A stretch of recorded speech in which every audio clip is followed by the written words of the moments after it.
మనం కొన్ని ప్రశ్నలు మనకుంటాయి. మనం ఎవరిని అడగం.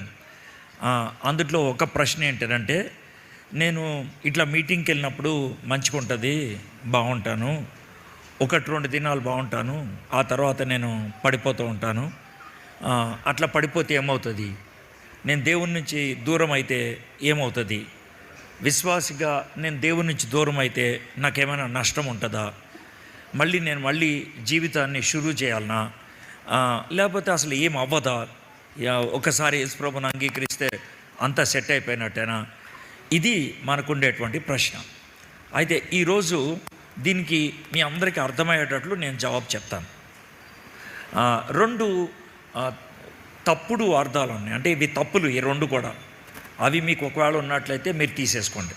ఒకటి ఏంటంటే, యేసుప్రభుని ఒకసారి అంగీకరిస్తే మన పేరు జీవ గ్రంథంలో ఉంటుంది.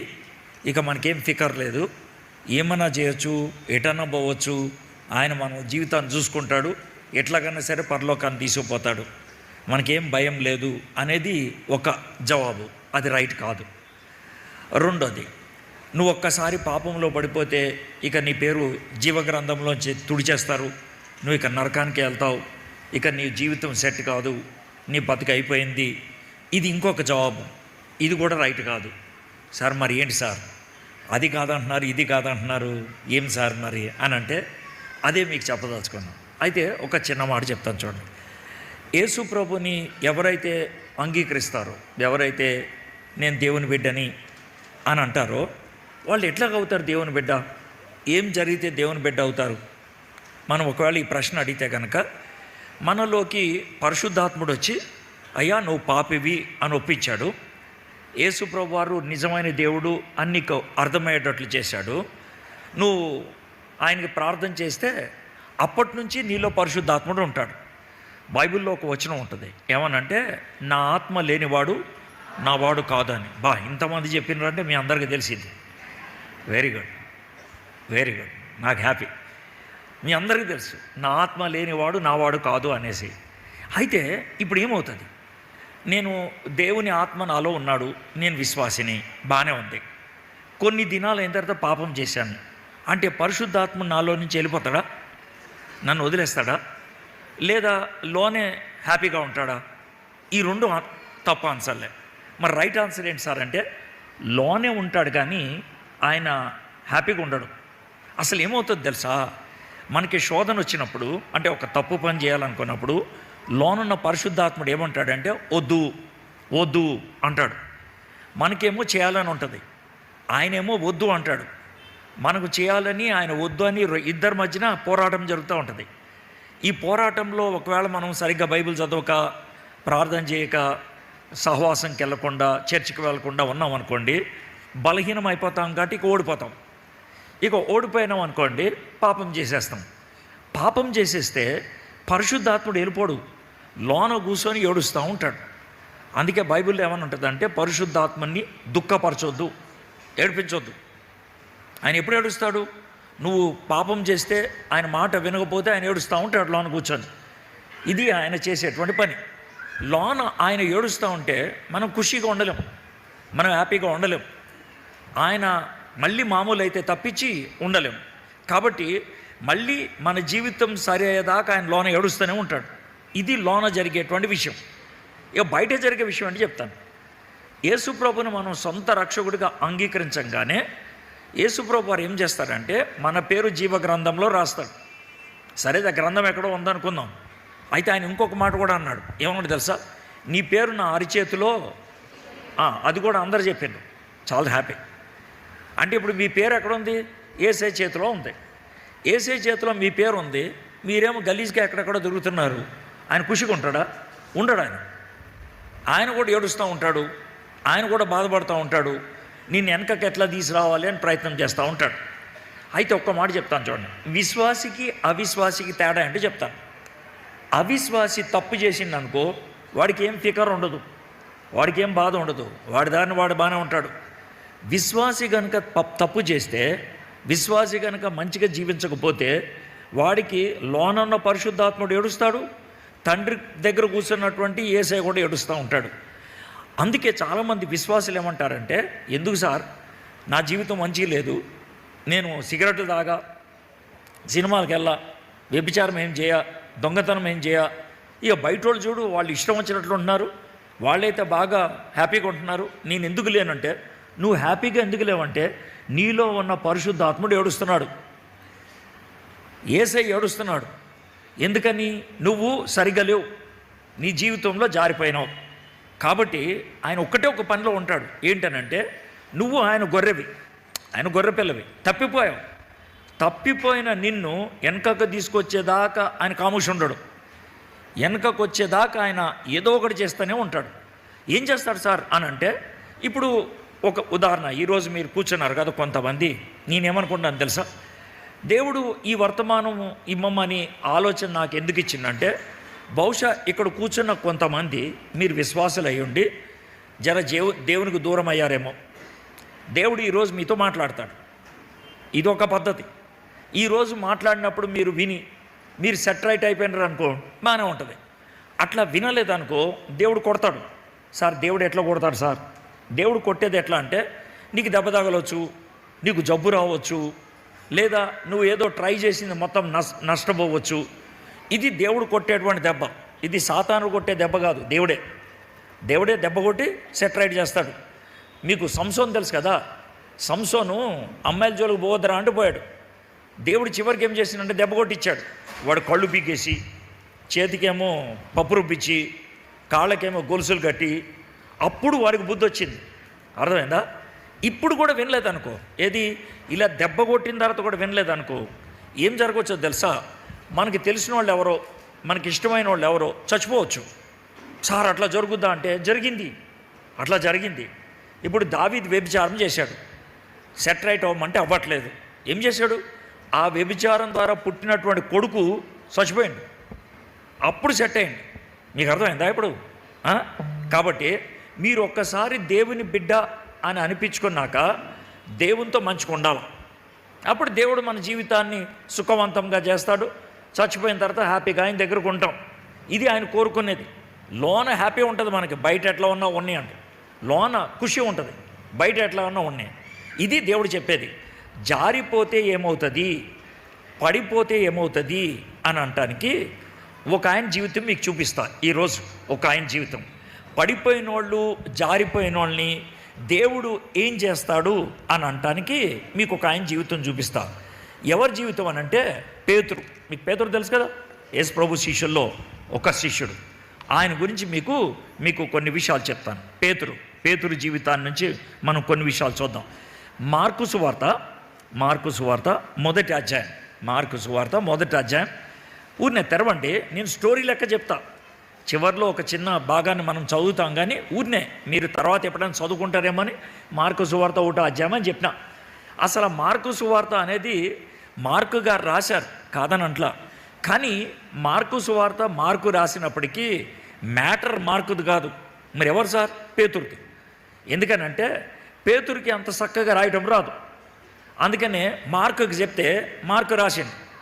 మార్కుకి ఇవన్నీ విషయాలు తెలవదు. ఇప్పుడు చూడండి, మొదటి అధ్యాయంలో ఉన్నాం కదా, 16వ వచనంలో, మొదటి అధ్యాయం 16వ వచనంలోనే బిల్కుల్ పేతురు దగ్గరకు వచ్చేసాం.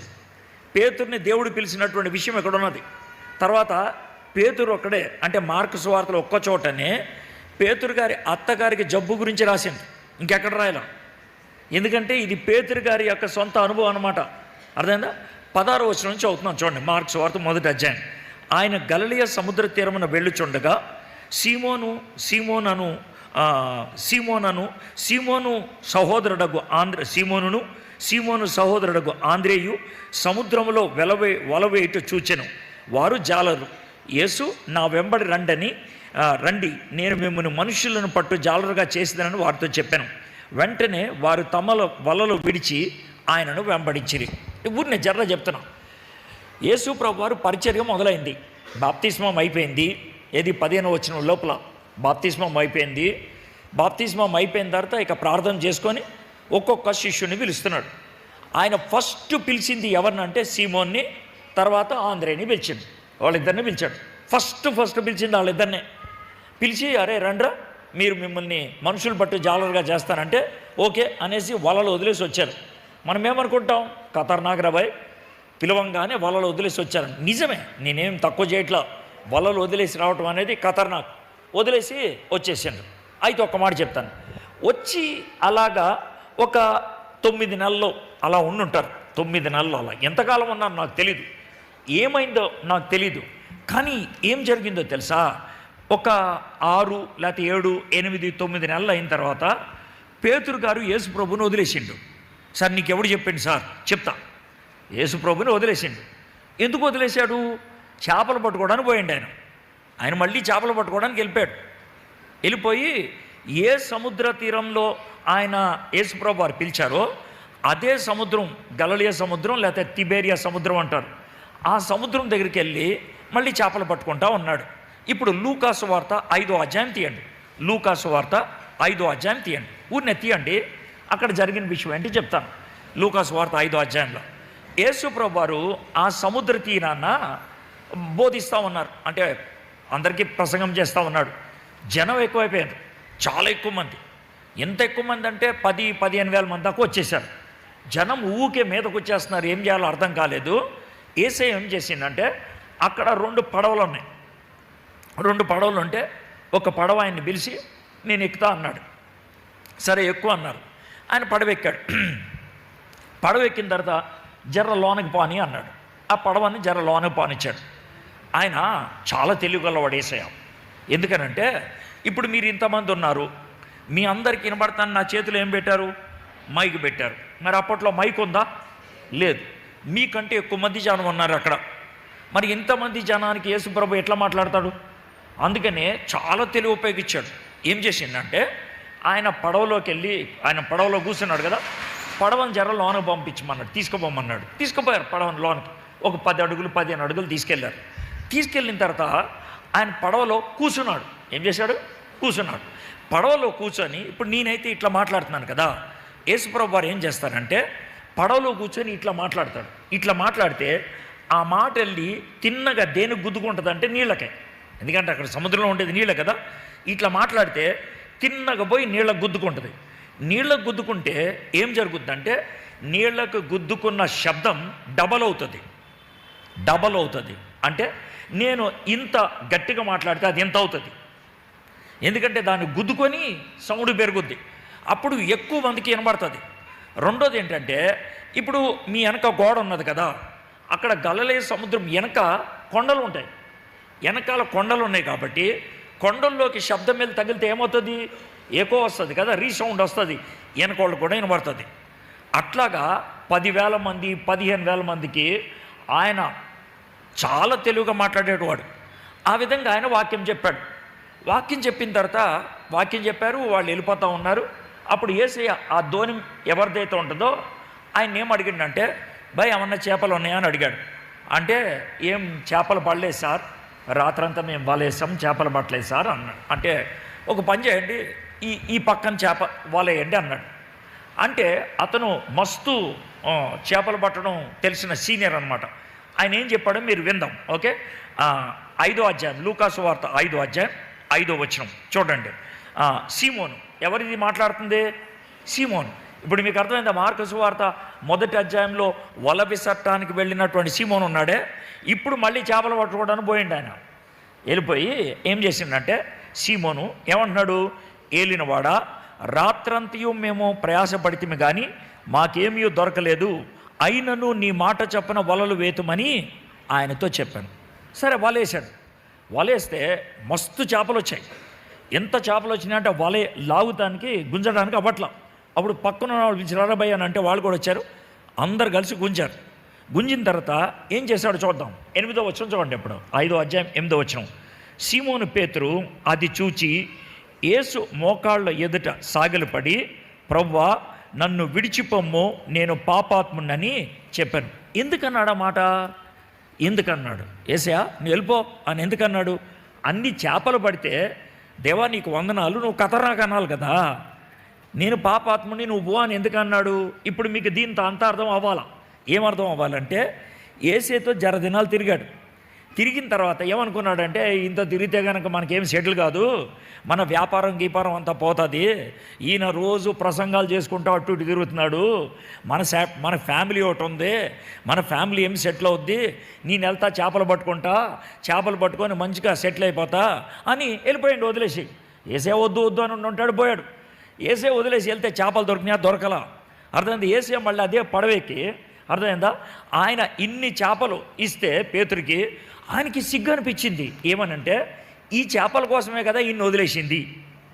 మీకు అర్థమైందా? ఈ చేపల కోసమే కదా ఈయన వదిలేసింది. ఈయన వదిలేస్తే నాకేం దొరికారా బాయ్, మళ్ళీ ఈయన దగ్గరికే రావాల్సి వచ్చింది. నేను ఎంత గలీజ్ కాడిని, ఇంత మంచి ఆయన నేను వదిలేసుకున్నా, ఇంత గొప్ప ఆయన నేను వదిలేసుకున్నా అని నీకు దండం పెడతాను రాబాయ్, నువ్వు పో, నేను మంచోడిని కాదు, నువ్వు ఎన్నిసార్లు నన్ను సరి చేసినా నేను సరిగాను అంటే. మనలో కొంతమంది ఏమంటారు తెలుసా, సార్ నాకు దేవుడు చాలాసార్లు బుద్ధి చెప్తాడు సార్, కానీ నేను మళ్ళీ వెనకకి వెళ్ళిపోతాను, నాకు చాలా భయం వేస్తుంది సార్, నాకు చాలా సిగ్గు అనిపిస్తుంది.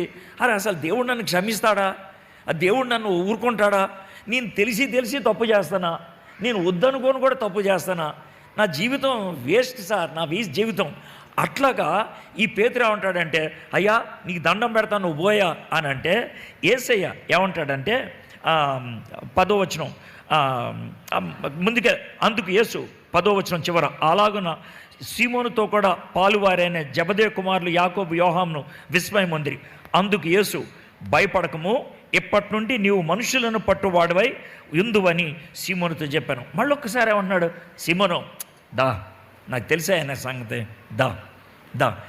దాన్ని ఏమంటారండి, ఇప్పుడు ఇన్ని దినాలు తిరిగి వెనకకి వెళ్ళిపోయినోడు, అర్థమైందా, ఇంత గొప్పగా ఆయన ఒక అద్భుతం చేస్తే, నేను దుర్మార్గుడిని పాపుని పో అని చెప్తే ఆయన భయపడదు రా అని చెప్పి పేతుర్ని తీసుకొని పోయిండు.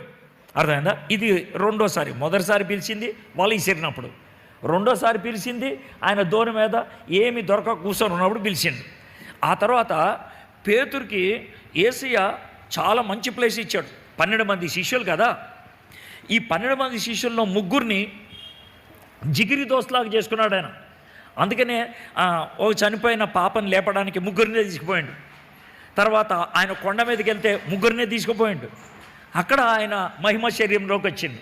తర్వాత గెత్సెమనే తోటలోకి వెళ్ళినప్పుడు 3 తీసుకుపోయిండు. ఆ 3లో ఒకడెవరు, పేతురు. అంటే అందరికంటే పేతురికి చాలా ఎక్కువ అనుభవం, అందరికంటే యేసయ్యకి పేతురు చాలా దగ్గర ఉండేటోడు. అర్థమైందా? అయితే యేసు ప్రభు వారిని ఆ రోజు రాత్రి పట్టుకుంటారు. ఆ రోజు రాత్రి పట్టుకొని ఆయన సిలువేస్తారు. ఆ రోజు మధ్యాహ్నం ఏమన్నాడంటే శిష్యులందరినీ పిలిచి, అరే భాయ్, ఈరోజు సాయంత్రం నన్ను పట్టుకుంటారు, నన్ను సిలువ మీదకి ఎక్కిస్తారు, నన్ను కొడతారు, నన్ను చంపుతారు అని అంటే పేతురాయ్ కుదరదు అని అన్నాడు. గట్టిగా అరిచింది. అరే ఊరిని అరవదురా బాయ్, నీకు ఒక్క మాట చెప్తున్నాను విను, నాకు నీ గురించి సాతానుడు ఏమన్నాడంటే ఆడిని వదిలేసాయి, ఆడి సంగతి నేను చూసుకుంటా అన్నాడు. నేను తండ్రిని బతిమలాడి నీ గురించి బాగా ప్రార్థన చేశాను రా, నువ్వు జారిపోయే టైపు, అందుకే నీ గురించి నేను గట్టిగా ప్రార్థన చేసిన అని చెప్పి ఏమంటాడు తెలుసా, ఈ రాత్రి కోడి కూస్తుంది కదా, ఆ కోడి కూయటానికి ముందు 3 సార్లు నువ్వు ఎవరివో నాకు తెలియదని నువ్వు అబద్ధం ఆడతావురా, భయపడతావు అని చెప్తే, కుదరదు సార్, అలా అన్నాను సార్ అని అన్నాడు. ఆ రాత్రి యేసు ప్రభువుని పట్టుకున్నారు. పట్టుకుంటే పాపం పేతురు గట్టోడే ఏం చేసింది తెలుసా, ఎదుట సైనికుడి యొక్క కత్తి ఉంటుంది కదా, వీడి దగ్గర ఏం కత్తి లేదు, ఆ కత్తి తీసుకొని ఆడు చెవు నరికేసింది. అర్థమైందా? అంటే కొంచెం మనోడు హుషారే, కానీ ఏసేమన్నాడంటే ఆ ఇరిగిపోయిన చెవుని తీసుకొచ్చి అతికిచ్చి, తప్పు కత్తి లోన పెట్టే అని అన్నాడు. అంటే ఉరికిపోయిండు. ఆ తర్వాత ఆయన ఒక చలిమంట దగ్గర కూర్చొని ఉంటే యేసు ప్రభుని పట్టుకొని పోతూ ఉన్నారు. ఈ పట్టుకొని పోతా ఉంటే ఓ చిన్న పాప అడిగింది, నువ్వు ఆయనతో ఉన్నావు కదా అంటే, నాకు తెలియదు. ఇంకోసారి అడిగారు, నాకు తెలియదు. ఈసారి పెద్దోళ్ళు వచ్చి అడిగితే, నేను ఒట్టేసి చెప్తున్నాను రా భయ్, నాకు తెలియదు అని అన్నాడు. అప్పుడే యేసు ప్రభు వారు అట్లా పోతా ఉన్నాడు. చూడండి, ఇది జాగ్రత్త వినండి, ఎందుకంటే మళ్ళీ దీన్ని నేను చూపిస్తా, మళ్ళీ చెప్తా. యేసు ప్రభు వారు అట్లా వెళ్తా ఉన్నారు. ఇదే మంట అనుకోండి, ఇదే మంట, ఓకే, నొప్పు. నేను ఇక్కడ పేతుర్ని కూర్చున్నా, ఈ మంట వెలుగులో నా ముఖం కనబడుతుంది, చుట్టూ చీకటి ఉంటుంది కదా. యేసయ్య అట్లా పోతా ఉన్నాడు. అట్లా పోతా ఉంటే ఆ యేసయ్య ఈ వెలుగు, ఈ మంట వెలుగు ఉంటుంది కదా, ఆ వెలుగులో పేతురు ముఖం చూశాడు. ముఖం చూసి ఇలా అనుండి ఉంటాడు, మనోడు ఎక్కి ఏడ్చి చీకట్లోకి వెళ్ళిపోయాడు. అయిపోయింది. యేసు ప్రభువారిని సిలువేశారు, ఆయన చనిపోయాడు. పాతి పెట్టేశాడు. ఆదివారం పొద్దున్నే యేసయ్య తిరిగి లేచింది. యేసయ్య తిరిగి లేస్తే ఫస్ట్ ఆయన కనబడింది కొంతమంది ఆడవాళ్ళకి. అందుట్లో ఒక ఆమె మరియా అనేటువంటి ఆమె ఉరికి వచ్చింది. ఎవరి దగ్గరికి? పేతురు దగ్గరికి, యోహాను దగ్గరికి ఉరికి వచ్చింది. వచ్చి ఏమన్నదంటే, అరే బాబు, యేసయ్య తిరిగి లేచాడంటే, నువ్వు సరిగ్గా మాడలే. లేదురా, యేసయ్య నాకు కనబడ్డాడు, ఆయన సమాధిలో లేడు అని అంటే వాళ్ళు ఏమంటారు తెలుసా? నీకు బుర్ర పోయింది అని అంటారు. లేదురా బాయ్ అంటే వీళ్ళిద్దరూ ఉరికిపోయి చూశారు. అయితే యోహాను బయట నుంచి చూసి సమాధి మీద రాయి లేదంటే ఇక చాలే, నాకు ఇంకేం అవసరం లేదు అనుకున్నాడు. పేతురు లోనకు పోయిండు. లోనకు పోయి చూసింది ఏంటంటే యేసయ్య కట్టినటువంటి బట్టలు అట్లనే ఉన్నాయి, కానీ లోన శరీరం లేదు. అరే ఇది ఎట్లా అవుతుంది? లోన శరీరం లేకుండా బట్టలు ఎలా ఉంటాయి? ఎవడైనా ఎత్తుకుపోతే బట్టలతో ఎత్తుకెళ్ళాలి, లేదా ఎవడైనా బట్టలు చింపి తీసుకోపోవాలి. కానీ బట్టలు అట్లనే ఉన్నాయి, పైన బట్టలు అట్లనే ఉన్నాయి, పైన చుట్టినటువంటి ఆ దుప్పటి అట్లనే ఉంది, లోన ఏం లేదు. ఏం రాబాయ్ అని ఆశ్చర్యపోయాడు. వదిలేండి. ఆ రోజు రాత్రి, అది ఆదివారం కదా, యేసయ్య లేచింది. ఆ రోజు రాత్రి 10 మంది ఒక గదిలో ఉన్నారు. 10 మంది. ఎవరు సార్ 10 మంది అంటే 12 మంది శిష్యులు ఇద్దరు లేరు. ఎవరా ఇద్దరు? ఒక ఆయన ఆల్రెడీ చచ్చిపోయాడు. ఎవరైనా? ఇస్కరియోతు యోధా ఊరేసుకున్నాడు. ఇంకొక ఆయన బయటకు పోయిండు. ఎవరైనా? తోమా. ఈ 10 మంది ఉన్నారు. 10 మంది ఉంటే యేసయ్య వచ్చిన మధ్యలో నిలబడ్డాడు. వీళ్ళు ఏమనుకున్నారు? భూతం అనుకున్నారు. భూతం కాదురా, నేనే, చూడండి నా గాయాలు చూడండి. అవును, మీ దగ్గర ఏమన్నా తింటాను కొన్నాయా అని అంటే ఇగో చేపలు ఉన్నాయి అన్నారు. యేసయ్య వాళ్ళకి రుజువు చెప్పడానికి, నేను దయ్యాన్ని కాదు, భూతాన్ని కాదు, నాకు శరీరం ఉన్నది అని చెప్పడానికి వాళ్ళతో కలిసి చేపలు తిన్నాడు. ఇది లూకా సువార్త 24వ అధ్యాయంలో ఉంటుంది. వాళ్ళకి ఖచ్చితంగా రుజువు దొరికింది. ఏమని? యేసయ్య తిరిగి లేచాడని. ఈలోగా తోమా వచ్చాడు. తోమా వస్తే యేసయ్య తిరిగి లేచాడంటే కుదరదు, నాకు ఆయన కనబడాలా, నేను కూడా గాయంలో ఏలు పెట్టాలి అన్నాడు. నెక్స్ట్ ఆదివారం, అర్థమైందా? తోమా కోసం మళ్ళీ వచ్చాడు యేసయ్య. తోమా కోసం ఇప్పుడు ఎంతమంది ఉన్నారు? 11 మంది ఉన్నారు. 11 మంది ఉంటే యేసు ప్రభు వాళ్ళు వచ్చారు. అందుట్లో పేతురు కూడా ఉన్నాడు. ఏమండి? ఇప్పుడు పేతురికి యేసు ప్రభు వారు ఎన్నిసార్లు కనబడ్డాడు? 2 సార్లు. అంతే కదా? 10 మంది ఉన్నప్పుడు ఒకసారి కనబడ్డాడు, 11 మంది ఉన్నప్పుడు ఒకసారి. అర్థమవుతుందా? అర్థమవుతుంది. ఎన్నిసార్లు కనబడ్డాడు? 2 సార్లు కనబడ్డాడు. బిల్కుల్ అర్థమైంది కదా? యేసు ప్రభు తిరిగి లేచాడని పేతురికి రుజువు ఉన్నదా? ఉన్నది. సమాధి దగ్గరికి వెళ్ళాడు, బాడీ లేదు. సమాధిలో యేసు ప్రభు బట్టలు అట్లనే ఉన్నాయి. రెండోదేమో యేసు ప్రభు కనబడ్డాడు. వారం దినాల తర్వాత మళ్ళీ యేసు ప్రభు కనబడ్డాడు. ఇప్పుడు చూడండి, ఈ విధంగా 2 సార్లు కనబడిన తర్వాత 2-3 దినాలు అయిన తర్వాత పేతురు ఏం చేశాడో మనం ఇప్పుడు చూద్దాం. అది మనం చూసేది యోహాను సువార్త 21వ అధ్యాయం. యోహాను సువార్త 21వ అధ్యాయం. ఇది తెరవండి. ఇది మనం ఇప్పుడు ధ్యానం చేసేది. ఇప్పుడు దాకా పేతురు గారికి అసలు ముందు ఏం జరిగింది అంటానికి ఇంత స్టోరీ చెప్పిన. మార్కు సువార్త 1వ అధ్యాయం ప్రకారం పేతుర్ని యేసయ్య పిలిచాడు. అసలు ఆయన పేరు పేతురు కాదు సార్, ఆయన పేరేంది? సిమోన్. మరి పేతురు ఏంది సార్ అని అంటే మీకు ఒక మాట చెప్పాలి. ఇప్పుడు మనకి దోస్తులు ఉంటాం, మనం కాలేజీలో చేద్దాం, లేకపోతే కొత్తగా పరిచయం అయ్యారనుకోండి, పేరు పెట్టి పిలుస్తాం. అర్థమైందా? దోస్తాన ఎక్కువైంది అనుకో, అరే అనుకుంటాం, అరే ఉంటాం. ఎప్పుడు అంటాం? దోస్తాన ఎక్కువైతే. ఇంకా దోస్తాన ఎక్కువైంది అనుకోండి, మనం ఏం చేస్తామంటే మన ఫ్రెండ్స్కి పేర్లు మనం పెట్టుకుంటాం. పేర్లు పెట్టుకుంటాం. ఎవడైనా లావుగున్నాడు అనుకో అని లడ్డు అని పిలుస్తాం. ఎవరైనా బక్కగున్నారనుకో ఒసే బక్కదానా అని పిలుస్తారు. ఇది పిలిచేటువంటి పద్ధతి. అయితే ఒకటి, మీరు బక్కదానా అని పిలిస్తే, మీరు లడ్డు అని పిలిస్తే బాగానే ఉంటుంది. ఎవడైనా వేరేవాడు పిలిచాడు అనుకో మస్తు కోపం వస్తుంది. అర్థమైందా? అదేవిధంగా యేసయ్య ఏం చేసిండంటే ఈ సీమోను అనే ఆయనకి ఓ పేరు పెట్టిండు. అదే ఆ పేరు మీకు కరెక్ట్గా చెప్తాను. అంటే మన భాషలో ఆ పేరుకి అర్థం ఏంటని, మన భాషలో ఆ పేరుకి అర్థం ఏంటంటే బండోడా అని అర్థం.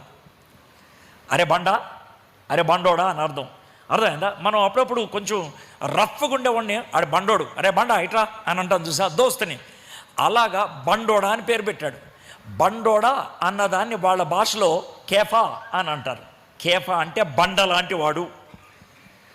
దానికే ఇంకో పేరు ఏంటంటే పెట్రాస్, పేతురు అంటే బండ లాంటి వాడు అని. మీరు అదేదో పెద్ద పవిత్రమైన పేరు అనుకుంటారు. చాలామంది మీ పేరు ఏంటంటే పేతురు అంటాడు. అంటే అర్థం ఏంటంటే నేను బండోడిని అని అర్థం.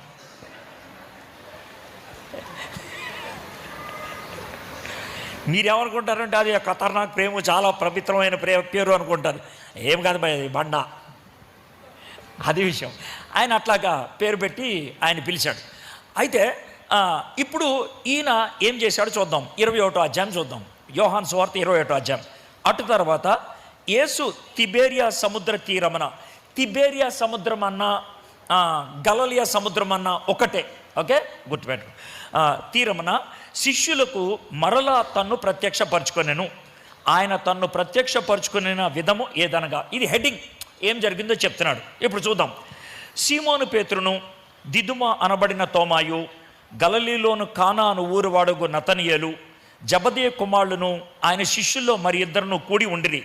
సీమోను పేతురు, నేను చేపల పట్టబోదునని వారితో అనగా, వారు మేమును నీతో కూడా వచ్చిదము. చూడండి, యేసు ప్రభువు వారు చెప్పారు, 3 సార్లు బొంకుతావురా అని. బొంకిండు. సరే, తిరిగి లేచిన తర్వాత బొంకినప్పటికీ యేసు ప్రభు ఎవరో తెలియదని తెలిసినప్పటికీ ఫస్ట్ రుజువు పేతురికే ఇచ్చిండు.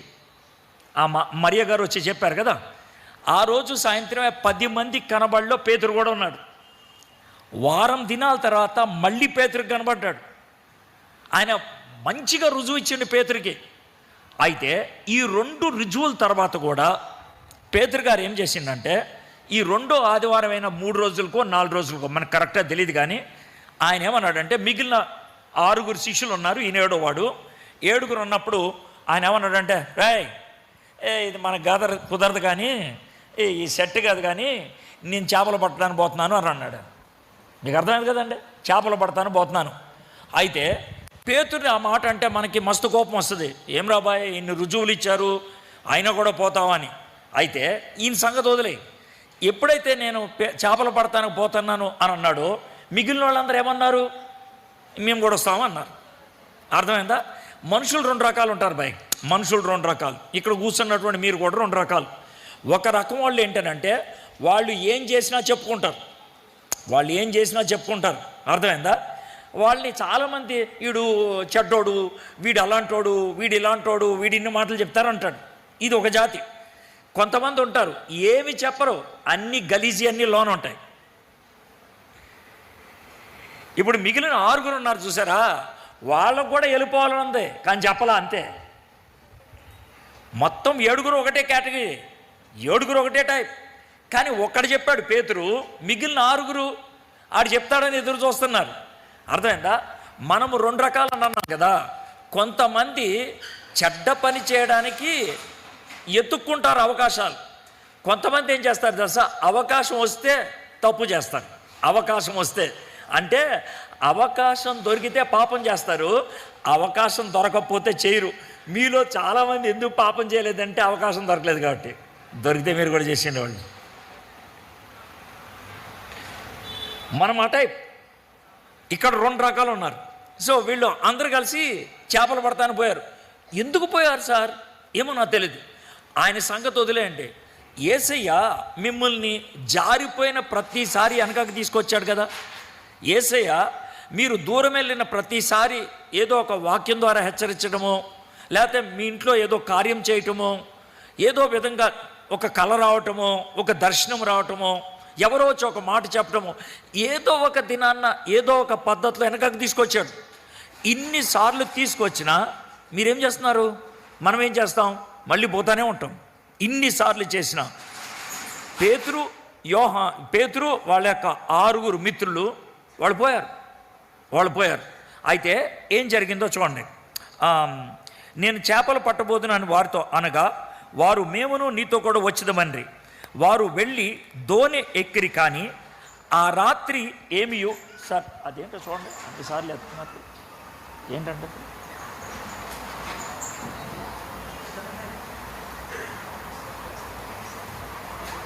ఎన్నిసార్లు వేస్తాను?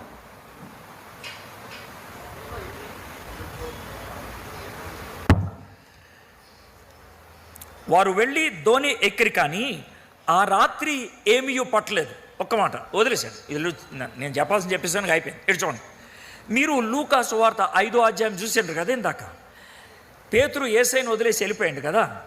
అప్పుడు రాత్రంతా చేపలు పడితే దొరికాయా? గుర్తుంది కదా, రాలా. ఇప్పుడు ఇక్కడ కూడా చూడండి, ఈ రాత్రంతా చేపలు పట్టారు, ఇప్పుడు కూడా దొరకలేదు ఆయనకి, ఇప్పుడు కూడా దొరకలేదు. ఇది జాగ్రత్తగా వినండి. దేవునితో ఉన్నటువంటి బిడ్డలు, జాగ్రత్తగా వినండి, ఇదే దేవునితో ఉన్నటువంటి బిడ్డలు దేవుణ్ణి వదిలేస్తే విజయం ఉండదు. దేవునితో తిరిగిన బిడ్డలు దేవుణ్ణి వదిలేస్తే విజయం ఉండదు. దేవునితో ఉన్నటువంటి బిడ్డలు దేవుణ్ణి వదిలేస్తే కష్టాలు ఉంటాయి. మనకి ఎట్లాంటి ప్రశ్న వస్తాయంటే, అరే వాళ్ళు గలీజ్గా జీవించేవాళ్ళు, వాళ్ళు అసలు యేసయ్యనే నమ్మరు, వాళ్ళు అసలు ప్రార్థనే చేయరు, వాళ్ళకి జరిగింది నాకెందుకు జరగదు? నేను ప్రార్థన చేసేదాన్ని, ప్రార్థన చేసేవాడిని, చర్చికి పోతాను, కానుకలేస్తాను, మీటింగులకు వస్తాను, ఇంత చేస్తాను కదా, మరి నాకెందుకు జరగదు, వాళ్ళకెందుకు జరుగుతున్నాయి? ఇది మీకు వచ్చేటువంటి ప్రశ్న. ఇది మనందరికి ఉంటుంది సమస్య. అందుకే ఇంత జాగ్రత్తగా చెప్తున్నా. అయితే ఎందుకు నీకు విజయం రాలేదు, ఎందుకు నువ్వు అనుకున్నది జరగట్లేదు, ఎందుకు నీ జీవితం ఎండిపోయినట్లుంది? బిజినెస్ చేస్తావు, దానికి లాభం ఉండదు, బండి కొనుక్కుంటావు, యాక్సిడెంట్ అవుతుంది, ఏదో వస్తువు కొనుక్కుంటావు, అది ఇరిగిపోతుంది. ఎందుకు జరుగుద్ది ఇట్లాగా? అరే మిగిలిన వాళ్ళు జరగదు, నాకెందుకు జరుగుద్ది? మిగిలిన వాళ్ళు జరగదు, నాకెందుకు జరుగుద్ది? పేతురు మంచి చేపలు పట్టేటువంటి అనుభవం ఉన్నటువంటి వాడు. రాత్రంతా చేపలు పట్టారంట, దొరకలా. ఇది దేవుడు చేసేటువంటి పని. ఎందుకు సార్ దేవుడు ఈ విధంగా చేస్తాడంటే, జాగ్రత్తమేనండి, దేవుడు ఎందుకు ఇట్లా చేస్తాడంటే, ఈ విధంగా కష్టాలు వచ్చినప్పుడైనా వెనకకి తిరగాలి. మీకు తప్పిపోయిన కుమారుడికి కథ తెలుసు కదా. తప్పిపోయిన కుమారుడికి పైసలు ఉన్నంతసేపు వాళ్ళ నాన్న గుర్తురాలా, అర్థమైందా? పని చేసుకుంటా ఉన్నాడు, అప్పుడు కూడా నాన్న గుర్తురాలా. వాళ్ళ నాన్న ఎప్పుడు గుర్తొచ్చింది తెలుసా? పంది పొట్టు తినటం మొదలుపెట్టినప్పుడు పందులు కూడా వాడిని చూస్తూ ఉంటే అప్పుడు గుర్తొచ్చాడు వాళ్ళ నాన్న. అప్పుడు గుర్తొచ్చాడు. ఇప్పుడు మీకు అర్థమవుతుందా? ఒక విధంగా మనకి జరగాల్సింది జరగకపోతే, అనుకున్నది జరగకపోతే, ఓటమి వస్తే అప్పుడైనా మనం దేవుణ్ణి యాద్ చేసుకుంటామని. సార్ దేవుణ్ణి యాద్ చేసుకుంటే ఏమవుతుంది సార్? అప్పుడు దేవుడి దగ్గరకు వస్తే ఏమవుతుంది సార్ అని అంటే, నేను ఎప్పుడు ఇట్లా చెప్తా. ఏంటంటే, ఈ మొబైల్ కొన్న ఐఫోన్ కొన్నప్పుడు, ఐఫోన్ కొన్న తర్వాత సెట్టింగ్ చేసుకుంటాం కదా, సిమ్ పెట్టి. ఆ సెట్టింగ్ చేసుకుంటా ఉంటే ఒకసారి ఏమన్నదంటే, ఫేస్ రికగ్నిషన్ కావాలా అది అన్నది. అంటే అర్థం ఏంటి తెలుసా? నా షకల్ చూస్తే అది ఓపెన్ అవుతుంది, అర్థమైందా అని అడిగింది. అడిగితే ఓకే అన్న. అడిగితే ఇట్లా చూపించుకుందాం అంది. నా ముఖం అంతా వచ్చిన తర్వాత ఓకే అన్నది. ఎప్పుడైతే నా షకల్ అంతా కూడా అది తీసుకుందో, ఈ ఫోన్ తెరవాలంటే, ఈ ఫోన్ పని చేయాలంటే నేనేం చేయాలా? నా షకల్ చూపించాలా, లేకపోతే ఓపెన్ అవుతుందా? అవ్వదు. నా భార్య చూస్తే అవుతుందా? నా పిల్లలు చూస్తే అవుతుందా? మా పాస్టర్ చూస్తే అవుతుందా? మా సంఘస్థులంతా చూస్తే అవుతుందా? అవ్వదు. నేనే చూడాలా. అర్థమైందా? ఇది ఫోన్ చేసే పద్ధతి. ఇది ఈ మధ్యన కొనుక్కున్నటువంటి టెక్నాలజీ. కానీ మీకు విషయం తెలుసా? దేవుడు చాలా ఖతర్నాక్ టెక్నాలజీ ఉన్నవాడు కాబట్టి నువ్వు నేను మారు మనసు పొందంగానే ఆయన కూడా ఫేస్ రికగ్నిషన్ పెట్టుకున్నాడు. అర్థమైందా? ఆయన ఏమంటాడు తెలుసా? నువ్వు నా వైపు చూస్తే సిస్టమ్ ఓపెన్ అవుతుంది అంటాడు.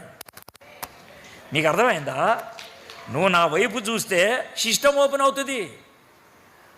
మనం ఏం చేస్తాం? మనకి పాపం చేసినప్పుడు లోన గిల్లు ఉంటుంది, భారంగా ఉంటుంది, బాధగా ఉంటుంది, చర్చి మానేస్తాం, ప్రార్థన మానేస్తాం, బైబిల్ చదవడం మానేస్తాం, సహవాసంకి వెళ్ళటం మానేస్తాం. నాలాంటి వాడు వచ్చాడు అనుకో, ఏమంటావు తెలుసా? సార్ బాలేదు సార్, మీరు ప్రార్థన చేయండి అంటారు. ఇప్పుడు నేను ప్రార్థన చేస్తే నువ్వు బాగా అవుతావా? అవవు. నువ్వు చూస్తే కానీ నీ షకల్ చూపిస్తే కానీ సిస్టమ్ ఓపెన్ అవ్వదు, అవునా? అందుకని దేవుడు ఏం చేస్తాడంటే, అరే బిడ్డ ఒక్కసారి నా వైపు చూడు, నేను పని మొదలు పెడతా. ఎందుకంటే సిస్టమ్ ఓపెన్ అవ్వాలంటే నువ్వు చూడాలా. నేను సెట్టింగ్ అలా పెట్టుకున్నా కాబట్టి నువ్వు నా వైపు చూడని. అయితే వీళ్ళకి చేపలు దొరకలా. పేతురికి యాది రావాలా, ఏం రావాలా? అరే అప్పుడు ఒకసారి పోయినా చేపలు దొరకలేదు, ఏసే ఆ చేపలు ఇవ్వగలడు, నేను ఏసేని వదిలేసి వచ్చాను కాబట్టి నాకు చేపలు దొరకలేదానికి యాది రావాలా. సరే, ఏం జరిగిందో చూద్దాం. తర్వాత 4వ వచనం. సూర్యోదయం అగుచుండగా యేసు దరిన నిలిచెను. అయితే ఆయన యేసు అని శిష్యులు గుర్తుపట్టలేదు. ఇప్పుడు చూడండి, యేసేని ఎవరైనా పిలిస్తే వచ్చిండు అక్కడికి? లేదు. పేతురు ఏమన్నా ప్రార్థన చేస్తే వచ్చిండు ఆయన? రాలేదు. యేసయ్య కుది వచ్చింది ఆయన. యేసయ్య అక్కడికి వచ్చి ఆ సముద్ర తీరాన్ని నుంచున్నాడు. గుర్తుపెట్టుకోండి, ఈ మీటింగ్ మీరు పెట్టలా, మీటింగ్ ఎవరో పెట్టిండ్రు. అర్థమైందా? ఈ సెట్టింగ్ అంతా మీరు చేయలా, ఈ సెట్టింగ్ ఎవరో చేసిండ్రు. ఈరోజు నన్ను వర్తమానం అందించడానికి మీరు పిలవలా, ఎవరో పిలిచిండ్రు. అర్థమైందా? ఈ ప్రసంగం చేయమని మీరు చెప్పలా, దేవుడు నాకు చెప్తే చేస్తానని అన్నమాట. మీకు అర్థమైందా? ఇదంతా దేవుడు చేశాడు ఆయన. కాబట్టి ఒకవేళ మీరు ఏ కారణం చేతైనా దేవునికి దూరమైనటువంటి పరిస్థితిలో ఉంటే, ఈ మీటింగ్కి మీరు వస్తే దేవుడు చెప్పేది ఏంటి తెలుసా? ఈ మీటింగ్కి తెచ్చింది నిన్ను నేనే. ఈ మీటింగ్ నీ కోసం నేను అరేంజ్ చేసిన. లేదు ప్రభా ఇంతమంది ఉన్నారంటే ఉండని, వాళ్ళు అంతమంది ఉన్నా ఈ మీటింగ్ నీ కోసం, ఈ మీటింగ్ నీ కోసం. ఎందుకంటే నువ్వు జారిపోయావు, నిన్ను వదులుకోలేను నేను. నువ్వు దూరం అయ్యావు, నేను వదులుకోలేను. సో యేసయ్య ధర్నా వచ్చి నుంచొని ఉన్నాడు. 3.5 సంవత్సరాలు ఉన్నాడు పేతురు. ఎవరితో? యేసయ్యతో. 4 దినాల క్రితం యేసయ్యని చూసిండు. 4 దినాల క్రితం యేసయ్యని చూసిండు. ఇప్పుడు యేసయ్య ఒడ్డున ఉన్నాడు, కానీ యేసయ్యని గుర్తుపట్టిండా? లేదు. ఎంత గలీజో ఆలోచించండి. అయితే దాన్ని వదిలేయి. దాని నుంచి నేను నేర్చుకునే పాఠం ఏంటి తెలుసా? మనం ఒకవేళ తప్పు చేసి, ఒక పాపం చేసి, దేవుడికి జర దూరమై, చెయ్యొద్దు దేవుడు అన్నదాన్ని మనం చేసి, మన హృదయంలో భారం పెంచుకొని ఉన్నప్పుడు జరిగే మాట ఏంటి చెప్పమంటావా? దేవుడు ఒకవేళ మీ దగ్గరకు వచ్చి నిలబడినా కూడా మీరు గుర్తుపట్టరంట. దేవుడు చేసే పనులు మీకు అర్థం కావంట. ఇక్కడ సార్ ఎందుకు నిచ్చినాడో తెలియదు. సినిమా హాల్లో నుంచోమనండి, నుంచోడు, కానీ ఇక్కడ నుంచుంటారు. ఇప్పుడు మీకు అర్థమవుతుంది అది? ఇది పరిస్థితి అన్నమాట. ఇది పరిస్థితి. ఇప్పుడు దేవునితో కనెక్షన్ లేకపోతే నేను ఎక్కడున్నాను, ఇక్కడ మాట్లాడే మాటలు ఏంది, అలా ఉండవు.